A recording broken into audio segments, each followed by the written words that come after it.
langkah pelaku itu untuk melakukan, untuk bertahan, mereka melakukan berbagai macam strategi ya. Pertama, yang mereka lakukan bagaimana mereka menjual, paket yang, mungkin, dijual sekarang nanti bisa dipakainya digunakan sampai setahun ke depan, bahkan ada yang membuat sampai 2 tahun ke depan.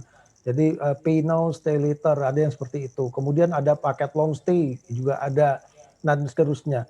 Nah, sekarang kalau kita bicara paket tersebut, tadi yang saya sampaikan bahwa kontribusi, okupansi itu tetap 50%-nya dari Wisman. Paket-paket itu tidak akan juga bisa maksimal kalau misalnya Wisman-nya nggak ada. Nah, kemudian bagaimana cara mereka bertahan?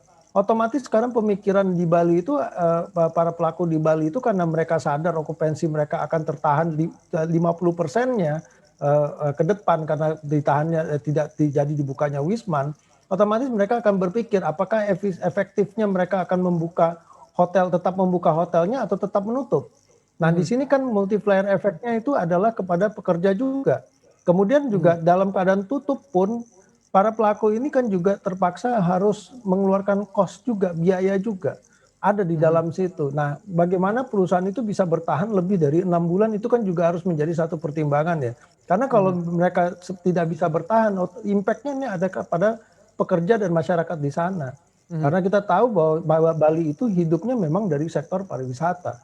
Mhm. Jadi Pak Maulana kalau ke depan, ini kan belum ada tanda-tanda begitu kapan wisatawan mancanegara atau asing ini bisa masuk kembali lagi ke Indonesia. Padahal Bali bisa dikatakan juga menggantungkan begitu kepada wisatawan mancanegara. Seperti apa ke depannya untuk bisa tetap bertahan? Mungkinkah akan terjadi begitu untuk bisa dikatakan ya pengurangan pegawai dan beberapa lainnya? Kalau pengurangan pegawai itu kan sudah terjadi ya, contohnya seperti unpaid leave, dia cuti dirumahkan tanpa dibayar dan seterusnya itu sudah terjadi. Kami berharap ke depan mungkin pemerintah secara paralel juga harus berpikir bagaimana menyelamatkan Bali terhadap kebijakan yang memang, harus dikeluarkan gitu loh. Jadi begini, kondisinya, masyarakat pasti memahami, kenapa kebijakan yang dikeluarkan oleh pemerintah itu harus menunda, Wisman untuk masuk ke Bali walaupun sudah direncanakan awalnya tanggal 11 September.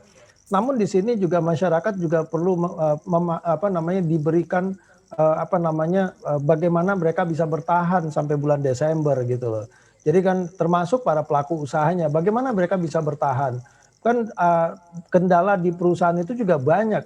Misalnya sekarang kondisinya mereka terkendala dengan perbankan, bagaimana mereka juga, bisa diatasi, dianulir sampai, Wisman ini bisa masuk gitu loh. Mhm. Ini juga harus dipikirkan oleh pemerintah dari sekarang, Oke, sehingga tidak baik. dibiarkan aja dengan kebijakan, tidak, cancellation terhadap pembukaan Wisman gitu.